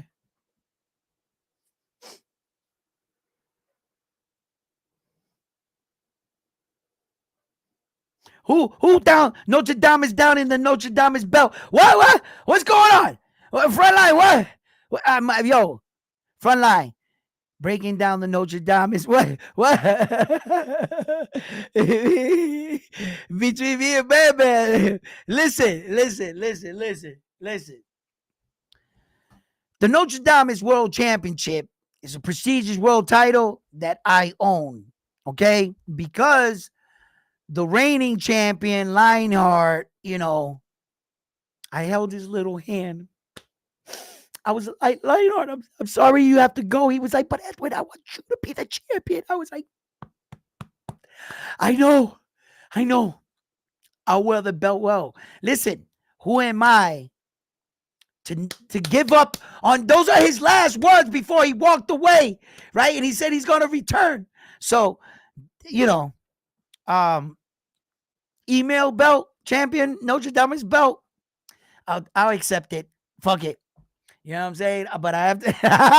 Yo, this guy is really something else, huh? Right? No, Frontline knows that the only way you can win the Notre Dame's world title, you have to come here. We watch the main events together. And when we get to the main event, you have to pick the round and the fighter to prove that you are Notre Dame and that you are calling these fights like nobody else. But although many have come and tried, a lot walk away frustrated because it's not as easy as you think. If you think you can call the round and the fighter, then I challenge you to come here at Round One Sports Talk and join us when we go live to watch these fights. And you're going to have the typical suspects like Frontline, Bam Bam, Armando, Carlos, R1. These are all guys that come in and think that they're going to beat me for my prestigious Notre Dame World Championship. But I got to let these guys know every once in a while who does this and who can call these fights. So, Bam Bam and Frontline are two salty ass dudes that just don't seem to win much. You know what I mean? So they're going to say anything about me and my set of rules. But I'm here to tell you that I have never, and I repeat, I have never, ever lied or crossed my fingers while making a pick or using a magic eraser or writing in pencil. None of these things I have done. I have done them all. I am guilty. right? Right? I play around. I mess around. I make it fun, but I won't cheat you. I won't cheat you. If you win fair and square. We'll put up your name. We'll honor you as the Notre Dame title. We'll even do a little thing where I wear the belt and we send you a big shout out, and the world's going to know that it's you calling these fights. So it is a prestigious belt. Everybody here at Round One Sports Talk wants it, but not everyone is good enough to win it. If you think you got what it takes, join us the next time we watch fights together, and we will see who can pick these fights. You know what I'm saying? yo, Zay, wait. He said, I'm lost, right? Yo, no, look, Frontline. Break down the Notre Dame referees for me between you and Bam, right? Yo, check this out, right? Is that I told you, Bam Bam and Frontline, you know, they're one and the same. You know what I mean? One and the same. Just gotta wipe my hat here. You know what I mean? They just, they they they hate me because they ain't me. You know what I'm saying?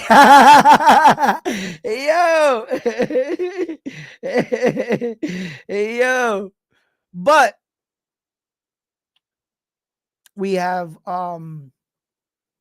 who else is it? Oh yeah, that card. On that card, in fact, on November 16th, when Oscar De La Hoya is gonna do this Saudi Arabia with the Prince thing there, and he's gonna be putting on a pretty decent card, and you're gonna have fighters like William Cepeda on that fighting Farmer, right? You're gonna have Jose Ramirez, right? He's gonna be fighting Arnold Barboza, and that's at 140 pound, the super lightweight.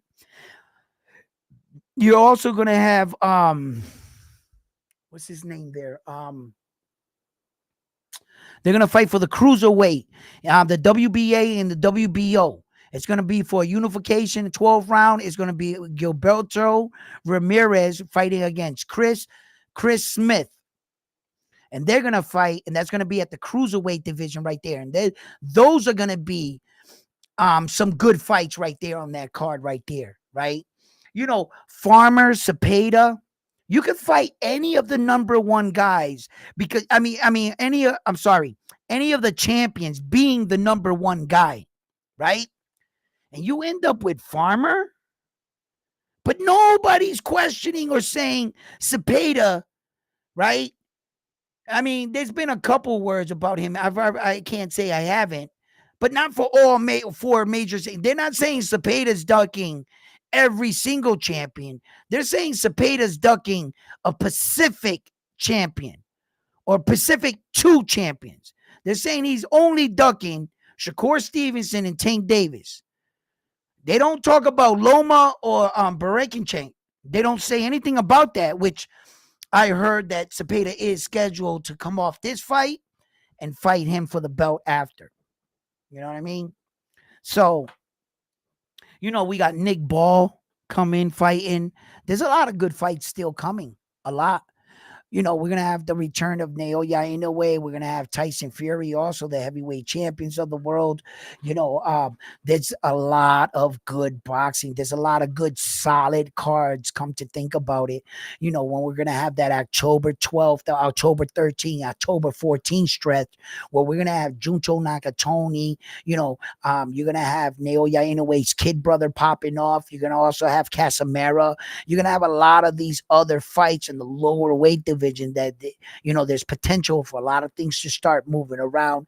Bam Rodriguez is also so like there is a lot of good fights, and this is what I mean about enjoying the fact that Tank Davis is coming back and that he's actually fighting a champion, at least, and maybe a lower weight division, still a champion, a more athletic type dude. When they criticize Tank Davis about not fighting black Americans, now that he's fighting more black American athlete fighters, it's like they don't want it.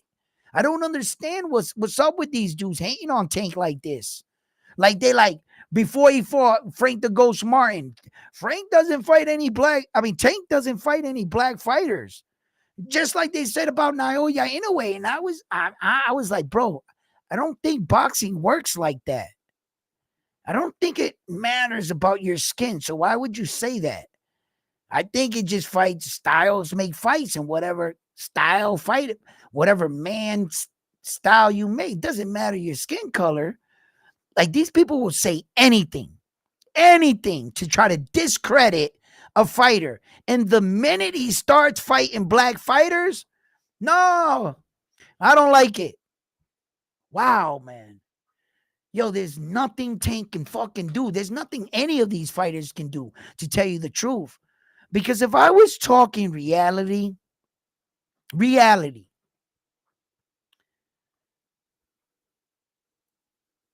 I hate being this guy, right?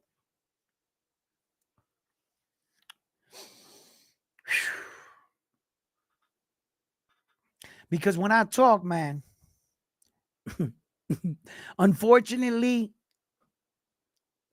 I'm only talking about what the boxer's career actually did, right? And what I'm about to say, once again, you can go to Boxing Record. You could see for yourself. You can. I hate being this guy because I get these things in my head. I start remembering all this shit, and it's about to start coming out like.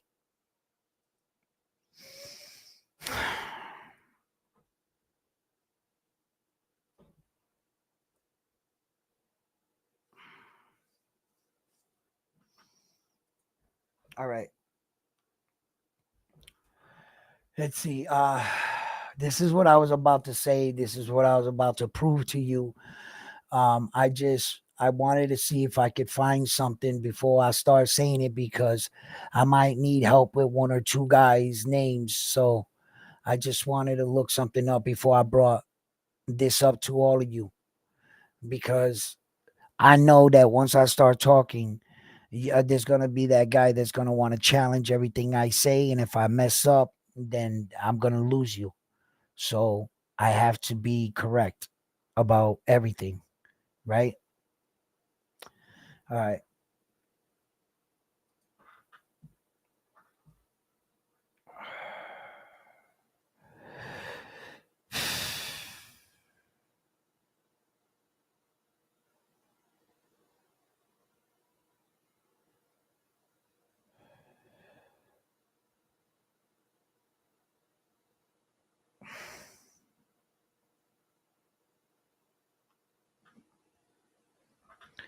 Oh, I can't find anything right now.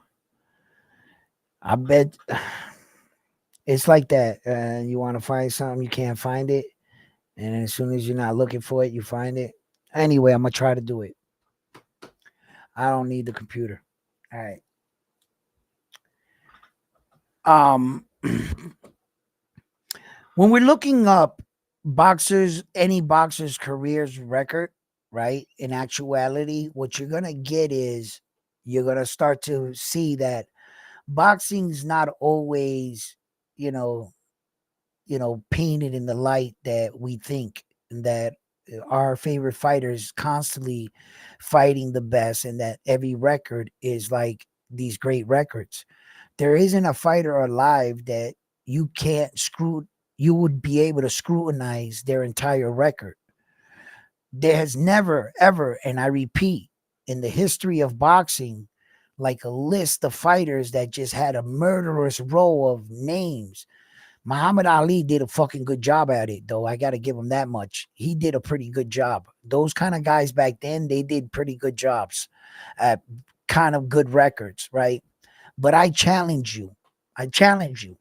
Take anybody, for instance. Let's say Terrence Crawford, your best top pound for pound fighter in the world. Let's look at Terrence Crawford's best wins, the best names he's ever fought in his career, and the amount of fights he has, 41 fights, whatever, right? Okay. The last fight he just fought against Israel Madachek, that was a close decision.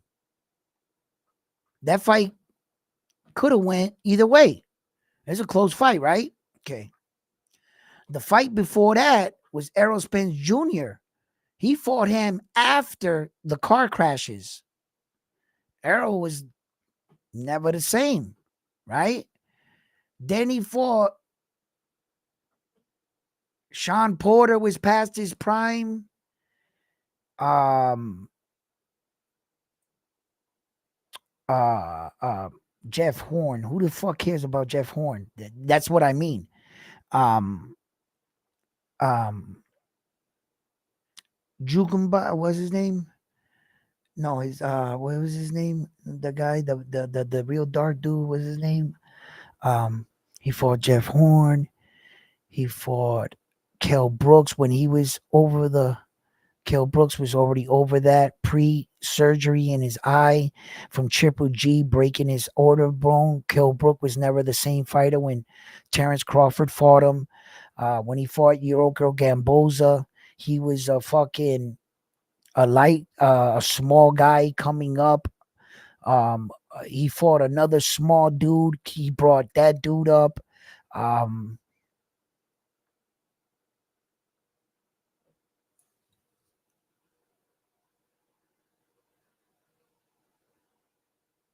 every win about Terrence Crawford his entire career, there hasn't been a win about the Israel Madachek fight that was probably his toughest fight in reality. If you were to break down Terrence Crawford's record and you should take all the fighters, not just their names, because when you look at it, if you just go over the surface, it might look impressive because he got some good names on there. Errol Spence Jr., Sean Porter, Kell Brook. There's some pretty good names on that list.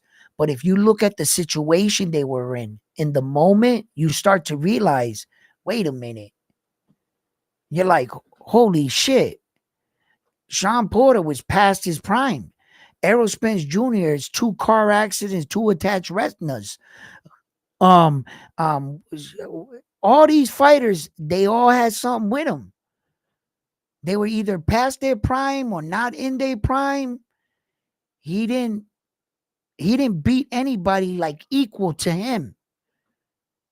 Until this day, there hasn't been a fighter that was his equal. That And you can do that with almost anybody's record. You can do that with almost anybody's record. Not everybody in the world got those kind of records. You could do that with anybody's record. And I mean anyone. There is no one. I don't know whether Superman exists, but name me one guy that had beat champion after champion after champion after champion, world champion with champion. Oh, I know one guy. Naoya Inoue has 23 consecutive world title fights, and he fought all the top reigning champions in a row in every division. He was jumping up from one division, going and fight the champion immediately with no tune-up fights through 4 divisions. He legitimately fought all the top guys. No, not too many tomato cans in his record, maybe 2. Um, cherry pick fights, not 1. You got 1 volunteer fight with TJ Doheny. That wasn't a cherry pick. He was the number 2 ranked opponent. He was a former world champion. So,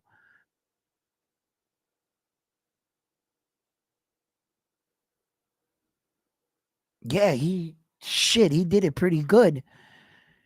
Still, he fought an older Donaire. Donaire wasn't like the Flash at that time. I mean, he was fucking looking great, I gotta admit, but I'm not gonna give him full credit at 36 years old. Nah, I can't give him full credit for that. The other champions, they were in their prime. He fought Emmanuel Rodriguez. He was in his prime. He was 19 years old. He fought a lot of those guys. They were in their prime. It wasn't like he fought champions that were over the hill or in car accidents or fucking Jeff Horn. He didn't fight those kind of champions. They were legitimately active world champions while he was beating them. That's pretty impressive. That's pretty impressive. But if you was to break down Errol Spence Jr.'s record, if you was to break down, and I mean it, and start looking at these guys, not all these names are going to just jump out the page right at you. Because in reality, there is no scenario where there was all these elite fighters fighting the best after the best after the best. That doesn't exist. You're not going to you're not going to ever have that scenario. So, careful when these guys are just talking that crazy talk like that. And it sounds good and it sounds great. But actually, the best are fighting the best. Are they not the top guys in professional boxing? Are we talking about them? So they made it there. That's exactly what they are. They might not all have the same skills, or they might be one guy that's actually better than the majority of the people, but they're all pros. And in actuality, they are the best fighting the best. It's just you as a fan. Who do you consider? I can consider a guy that has not a single win on his record. If I'm his fan and there's something about him I like, I'm going to say he's my favorite fighter and I think he's the best. I have that right to say it. He might not be the best technically, but he's in there doing it. So I give him a nod. So don't put all these expectations and make it so hard on these guys. Don't be so critical to Shakur. Don't be so critical to Tank. Don't be so critical to Loma. Yeah, let's call them out on their shit. Okay, I get it. You know what I mean? But so critical that we won't tune in to watch him fight just because he's not fighting the person I want him to fight. You know what I mean? No, I might support my favorite fighter. For how long? Look how long we supported Saul Canelo Alvarez with this shit. And we continue to do it. No, we're not going to watch it. And we watch it. Yeah, but Saul Canelo Alvarez's ticket sales, it's no secret. His last 3 fights haven't been selling out. But we know who he is. All he has to do is go. And them drought days are all over with. Over with. In an instant, he can become the highest. That's why he has that capability of doing it. And we know it. That's why we don't, even though he's not doing so great in ticket sales, we still don't talk about the king like that. Because he's the king. Javante is doing his thing, man. Javante's like, yo, I'm king too, damn it. In my own weight division. So, yeah. Bam Bam, what's up? Tune in tomorrow if you think you're worthy of winning the prestigious Notre Dame's title. Ball and yeah, Rails, yeah, versus fights. Yup, on and that's on Pro Box, right? I think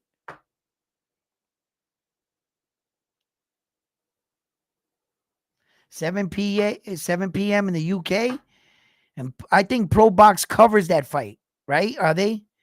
I'm not. I wasn't too sure. I know Pro Box covers a. They're starting to make their way. Pro Box, little by little. That where you got to start. You got to start at the beginning. You got to do something, right? Right.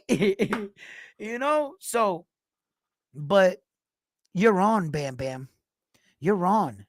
And for everybody else, you guys read Bam Bam's message yet? Huh? Let me throw that up. Let's throw that up right there. Because Bam's telling the truth. There's the date, there's the time. You guys want it? Let's go. As a matter of fact, right now, Lionheart, in fact, said he's, passing up on the belt. So I believe the belt is vacant as of right now. Right?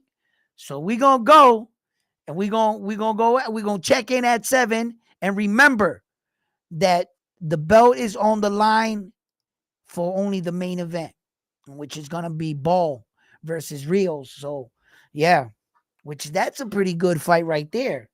Who do you got in that fight, Bam? Real talk.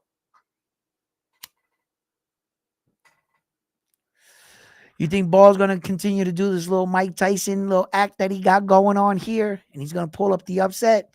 I mean, his pressure, his power is good. His power is good. Those little stocky motherfuckers always gave me a little problem, especially if they were like really shorter than me. Like, it's not so much shorter than me wasn't a problem.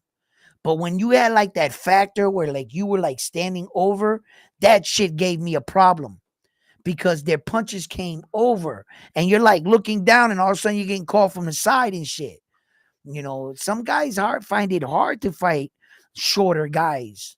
Ball style is, you know,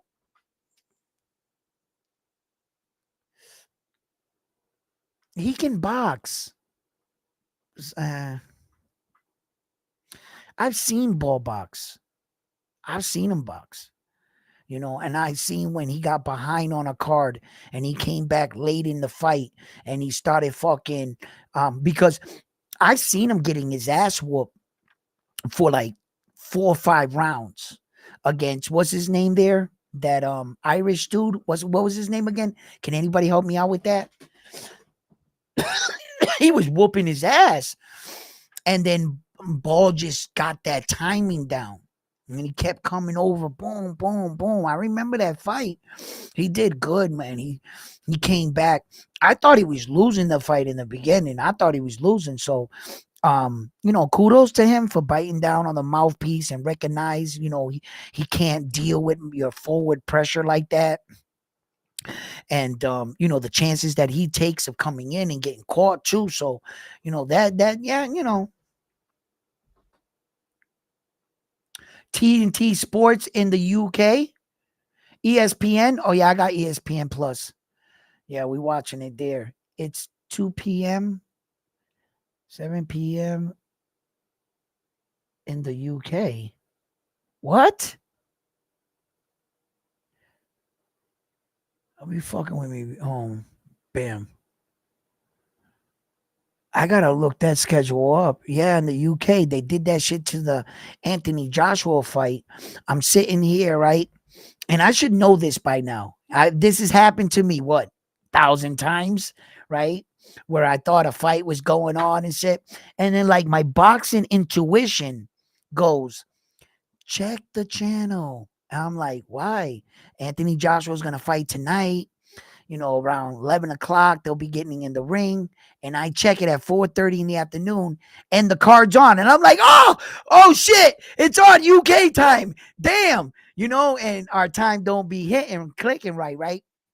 So I was like, all right. So, and then, the fight card is over by like 8 o'clock in the night. And in America, my brain is saying I had to cover something at 11 o'clock. Like my partying or celebrating was going to be at that time. Now here it is, 5:30, 6 o'clock in the afternoon. The fight card is over. Joshua got knocked the fuck out, and I'm twiddling my thumbs, like waiting for an event to happen because I can't shut it off. Because in America, we think the fights are at night. So now I'm sitting there like, the fuck? You know what I mean? All these afternoon fight shit.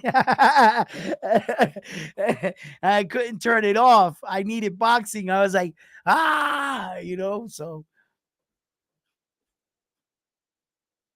it's 5 p.m. Eastern, just like the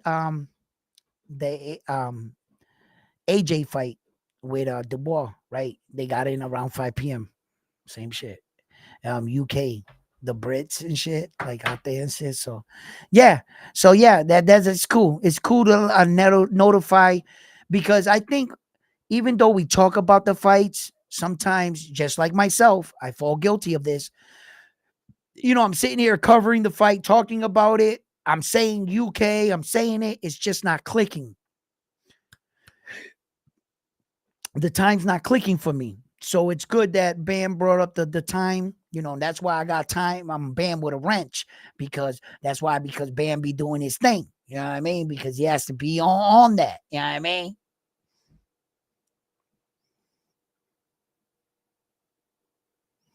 The prestigious. It's prestigious. There is nothing more prestigious than the no championship of the world. There is nothing. No. It's just, that belt is like a unicorn. It's something. I it's perfection. It's what I strive to be. Having that title labels me as a status of a man that Vegas wants my phone number. If I'm calling these fights, calling the exact round and the fighter, you better believe they're going to listen to what you got to say. And that's why the Notre Dame's world title is one of the most prestigious world titles of the world. All right? And that's why people want it. That's why they come to here to fight for who can be called the Notre Dame's world championship. But look, if you're a little intimidated because you think these guys are going to outcall you, I understand. It's not for everyone. Notre Dame's World Championship takes training, dedication to the channel to keep yourself up to date with the latest in boxing, so that you be more informed of how to win said belt. It's a level of dedication most men just can't. But bam, he tries to pretend like he can. He's in there right now, training right now, working on his mental fortitude to call this fight. Nothing's going to help him. Unfortunately, I have the solution to all problems. I have the crystal ball. See, without this, you're not going to be able to call the fight. Yeah, I suggest you go out and buy your own or get your own, but you're not going to be able to, because I bought them all. They don't sell them no more. So this is the last crystal ball on planet Earth. You don't have to fact check that. Just take my word for it. In fact, no other crystal ball works, but only this one. You know, hey, boxing gets to put out narratives and say whatever the fuck they want. I can make up whatever story I want to then too. You know what I mean?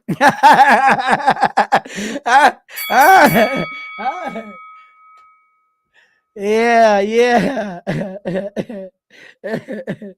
Yo, listen, guys. You guys have been the best. I like chopping it up with you guys. You know how we do here at Round One Sports Talk. Not only do we cover boxing, but I give you topics and things that we can talk about, and as well have fun. We can laugh a little. You know what I'm saying? I'm going to make this one right here real brief, like, just in case there is someone out there that would like to share or say anything, whether you want to come up here and laugh a little bit, I don't care. I left the link in the box right there. I'm not going to really stay on much longer after this. If I see anybody want to come up, I'll stay, I'll chat with you. But if nobody wants to come in, then I'm going to be ending this stream shortly, and it's good to talk about things, and I know I goof around a lot, and we have fun here.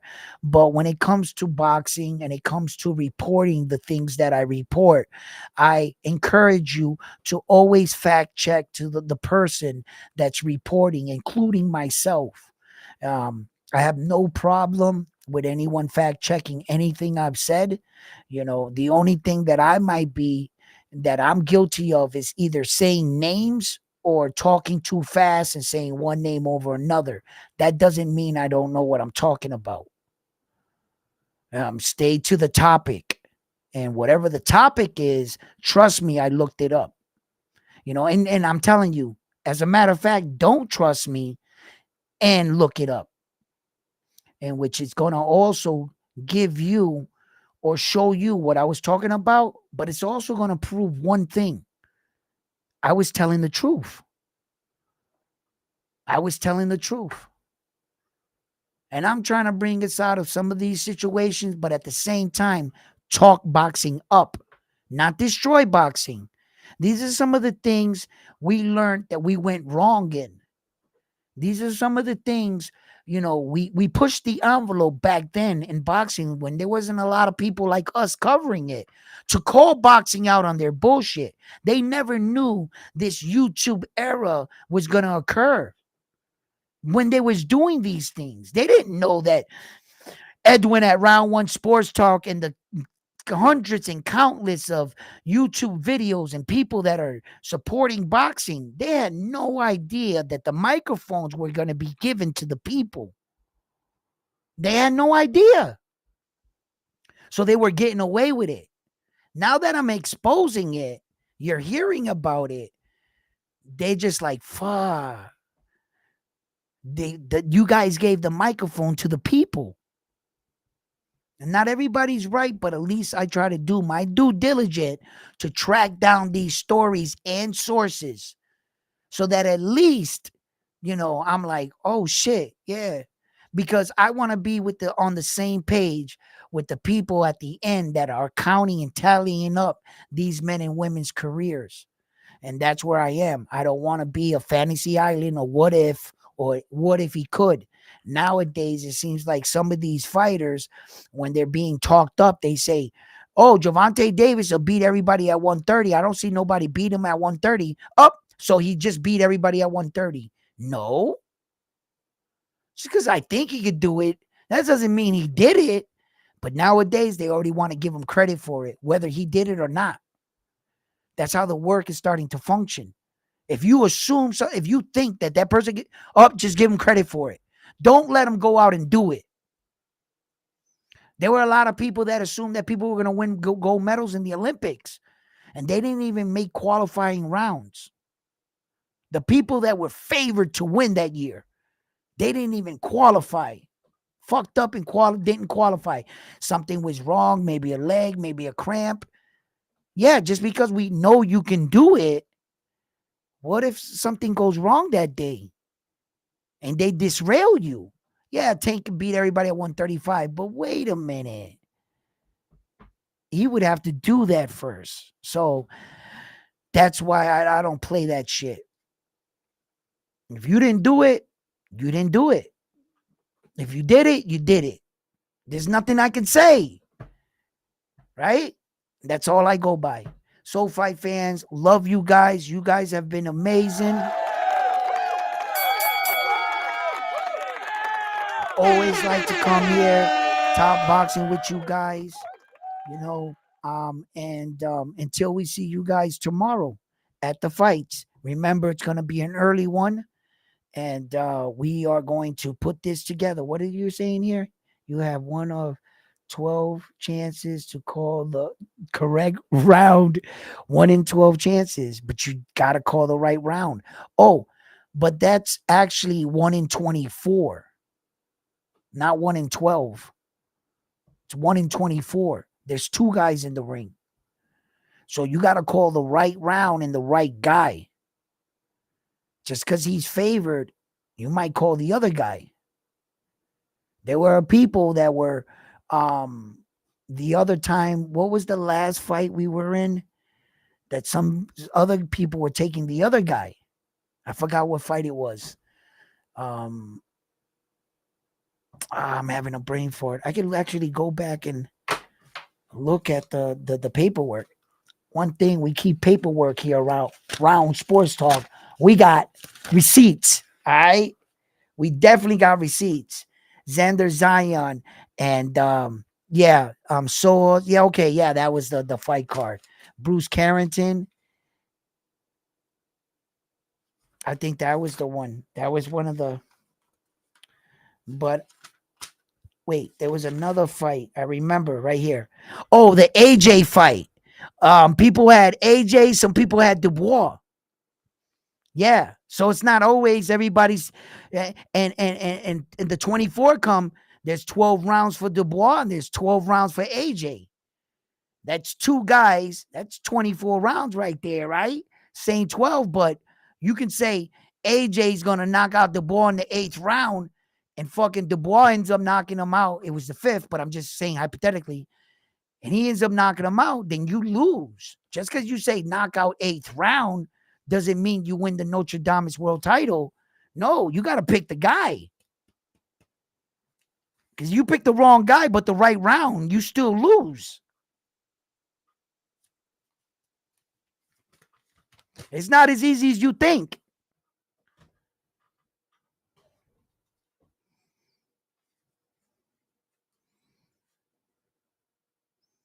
If you call the correct fighter, it's 1 in 12. Yes. If you're calling that fighter. But you got another guy that's calling the other fighter. He's got 1 in 12. Yeah. But before you're thinking about 1 in 24, huh? He said 1 in 24. Yeah, 12 and 12. Two different guys. Yeah. Same 12 rounds, but there's a lot more in there now. You know? Yeah. But listen, if you think you can call them this fight, then pull up, and try to beat Bam Bam for this belt. I dare you. I dare you to try to come and beat front line R1, Armando and them guys for this Notre Dame's world title. I don't think they just gonna just let you walk up in here and call the fight. Hey, yo.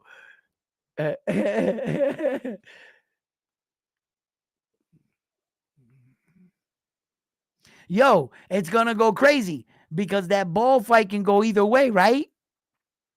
These guys are gonna be calling all kinds of shit.